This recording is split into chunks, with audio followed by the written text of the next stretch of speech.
ત્યારે કે છે કે સ્વજ્ઞેયનું લક્ષણ શું? સ્વજ્ઞેય થાય છે આત્મા,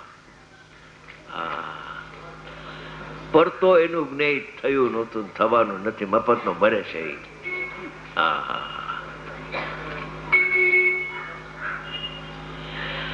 એ છે કે સ્વજ્ઞેયનું લક્ષણ શું છે? નવું થાય છે. નવું શું કામ કહ્યું? કે અનંત કાળથી અનાદિ મિથ્યા દ્રષ્ટિ જીવ, એને આત્મદર્શન થયું નહોતું.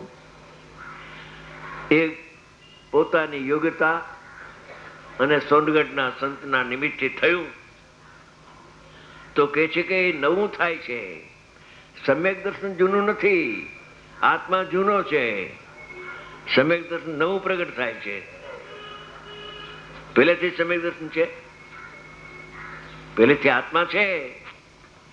તો કહે છે કે એ અભિમુખ થયો ને આત્માને, આમાં આવ્યું ને, તો અનુભવ થાય જેને, એને સ્વજ્ઞેયનું જ્ઞાન થાય છે. જે પૂર્વક જ્ઞેય થાય ને થાય જ.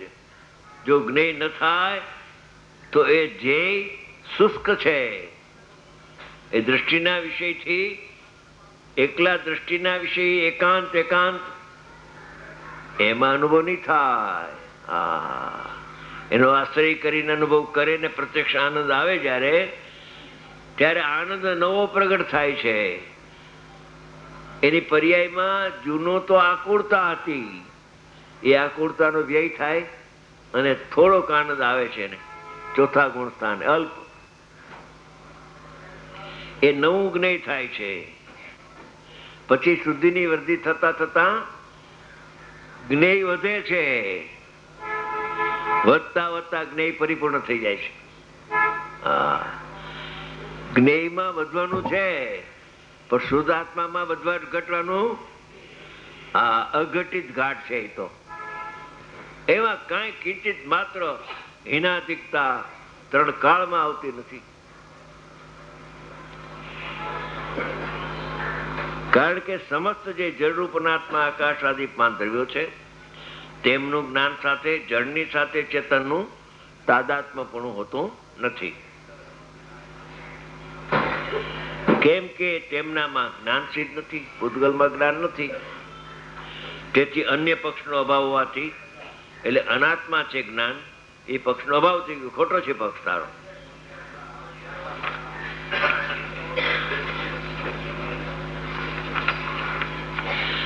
તેથી જ્ઞાન આત્મા જ છે. જ્ઞાન અનાત્મા નથી, પણ જ્ઞાન આત્મા છે. કેમ કે જ્ઞાન પૂતગલની સાથે તાદાત્મ્ય નથી, અને જ્ઞાન આત્માથી ભિન્ન નથી, અભિન્ન છે. પણ અભિન્ન કહેશો તો ઓલો દ્રષ્ટિના વિષયનો પછી કાંઈ એમાં બાદ આવશે કે નહીં?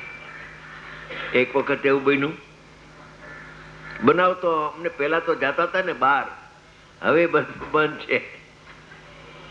એક વાર કહ્યું, બે જીવને કહ્યું. એક વાર શાંતિભાઈ બેઠા જ ને ઝવેરી, એના પિતાજી સોનગઢમાં દ્રવ્યદ્રષ્ટિનો પુસ્તક હાથમાં આવ્યું, સોગાનીજીનું. પુસ્તકમાં હાથમાં આવ્યું, મસ્તી ચડી ગઈ, ખલાસ. પર્યાયની વાત કરો, પર્યાયની વાત કરો માં કે મને કે હું તો એને ઘેરે ઉતરું ને, આ સોનગઢ મુંબઈ પણ અહીંયા ઉતારો મારો. મેં કહ્યું, ચીમનભાઈ આ જરાક સમજવા એ વાત તમને કહું છું, લક્ષમાં રાખજો, વિચાર કરજો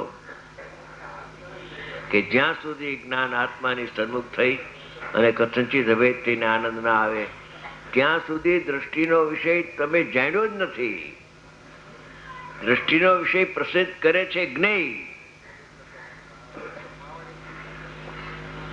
જ્યાં દ્રવ્ય ગુણ પર્યાયથી અભેદ આત્મા જ્ઞાનમાં આવ્યો, ત્યાં એ ધ્યેયમાં ગર્ભિત આવી ગયું. પછી બીજો એક ભાઈ મળ્યો મુમુક્ષુ હિંમતનગરમાં. મેં કહ્યું, અભેદ થાય ત્યારે અનુભૂતિ થાય છે. અરે પર્યાયથી અભેદ, દ્રષ્ટિના વિષયમાં પર્યાય તો પરદ્રવ્ય છે, પર્યાય તો અડતી નથી, પર્યાય તો દ્રવ્યને સ્પર્શતી નથી. બધી વાત તમારી સાચી છે. તમારી વાત બધી દ્રષ્ટિના વિષયથી તમે કહેતા હોય તો વાત તમારી સાચી છે. પછી કહ્યું અનુભવ થયા વિના દ્રષ્ટિનો વિષય સાચો હોઈ શકે નહીં. તો અનુભવ થાય તો પર્યાયથી સહિત થઈ ગયો આત્મા. પર્યાયથી સહિત થાય અને અનુભવ થાય તો પછી દ્રષ્ટિનો વિષય જો ક્યાં? તો પર્યાયથી રહિત એ જે વાક્ય આવ્યું જ્ઞાનીનું, તો તમે તો પર્યાયથી સહિત કયો છો. અમે પર્યાયથી સહિત જ્ઞેયને વાત કરીએ છીએ, ધ્યેયની વાત કરતા મગજમાં આવે નહીં. બે કહ્યું તમને ભાઈ એમ કરો, જ્યારે અનુભવ થશે ને ત્યારે આ વાતને તસલી થશે. અત્યારે તમને એમ લાગે છે કે હા માંડ માંડ દ્રષ્ટિના વિષય સુધી પહોંચ્યા અમે. બધું ભાઈ દ્રષ્ટિના વિષયથી માંડ માંડ પહોંચ્યા કે રાગથી ભિન્ન, પર્યાયથી ભિન્ન, કેવળ જ્ઞાનથી પણ ભિન્ન, મોક્ષથી પણ ભિન્ન, ભિન્ન ભિન્ન ભિન્ન ભિન્ન ભિન્ન ભિન્ન ભિન્ન જ છે કે. અને અભિન્નની વાત તમે ક્યાં કરો? એ મેં નથી કરી. જેને દ્રષ્ટિના વિષયનો અનુભવ થયો એ પુરુષ કે છે. દ્રષ્ટિનો વિષય દ્રષ્ટિમાં આવે ને એ દ્રષ્ટિ કથનથી અભેદ થાય છે. આવું શાદવાદનું કથન છે. નહીતર એકાંત તરફ જીવ ચાલ્યો જાય અને એકાંત તરફ જતા અનેકાંતનો જન્મ ન થાય તો અનેકાંતિક જ્ઞાન સિવાય એકાંત એકલું ન હોઈ શકે. જો 265 ગાથા 265 કળશ છે આમાં. આચાર્ય ભગવાને થયું કે એકલા દ્રષ્ટિની વિષય છે, વાત આવી છે મુખ્યપણે, તો સાથે સાથે પરિશિષ્ટ પણ કરે છે પોતે.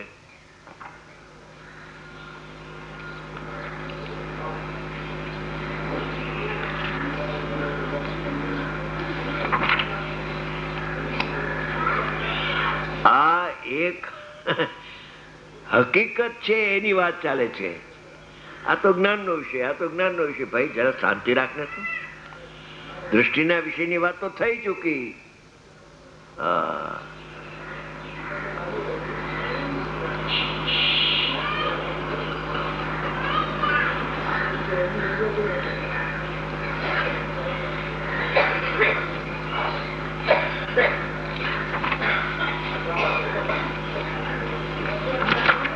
બસો 65 નંબરનો કળશ છે.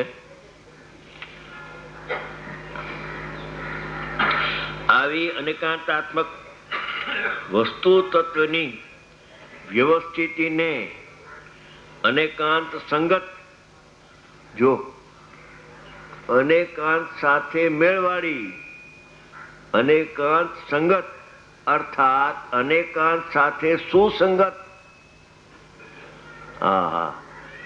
અનેકાંત સાથે મેળવાળી દ્રષ્ટિ વડે એ શ્રદ્ધાની સાથે જ્ઞાન પ્રગટ થાય છે. એકલી શ્રદ્ધા પ્રગટ નથી થતી, જ્ઞાન પ્રગટ થાય છે. એવી દ્રષ્ટિ વડે સ્વયં દેખતા થતા અનેકાંત સાથે સુસંગત એવી દ્રષ્ટિ હોય જ છે. દ્રષ્ટિ પ્રગટ થાય અને અનેકાંતિક જ્ઞાન કાલ પ્રગટ થાય એમ છે નહીં, એક સમયમાં છે બધો. શાદવાદની અત્યંત સુધીને લ્યો, આ શાદવાદ આવ્યો. અરે શાદવાદ તો સમ્યક જ્ઞાનનું વિશેષણ છે, કઈ મિથ્યા જ્ઞાન નથી. જ્યાં શાદવાદ, અરે શાદવાદ હોય આત્મામાં ભાવ છે. વાત ઠીક છે ભાઈ સાહેબ, હવે તું જરા શાંતિથી વિચાર. આ કઈ સાધારણ વાત નથી.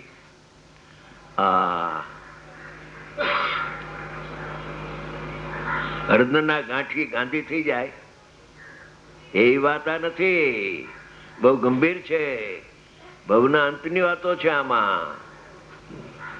ન સમજાય તો વિચાર કોટીમાં રાખવું, કોઈને પૂછવું, સમાગમ કરવો કે આ શું, કે આ કથનચિત રહિત ને કથનચિત થઈ. પણ સર્વથા રહિત આવે છે ને એ 100% સાચી વાત. ઘડીકમાં બોલો છો, ઘડીકમાં બોલો છો, અભી બોલા અભી ફોક, એવું નથી.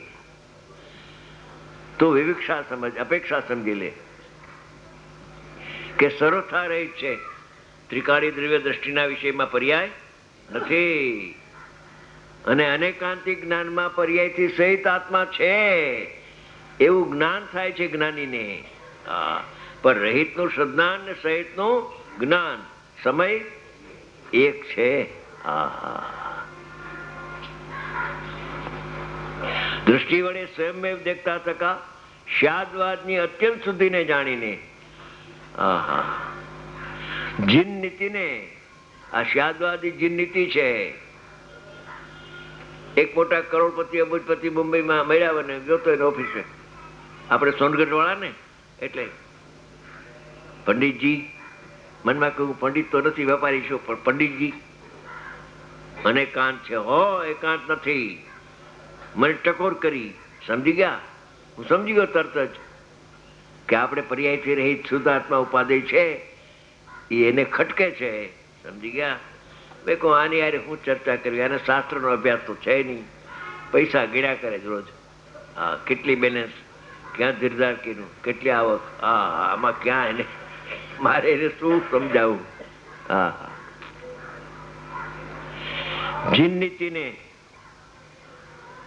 જીનેશ્વરના માર્ગને નહીં ઉલ્લંઘતા થકા સત્પુરુષો જ્ઞાન સ્વરૂપ થાય છે. દૃષ્ટિપૂર્વક જ્ઞાન પ્રગટ થાય છે અને જ્ઞાનથી આત્મા કથનચિત અનન્ય અભેદ તાદાત્મ્ય પણ કહેવામાં આવે છે.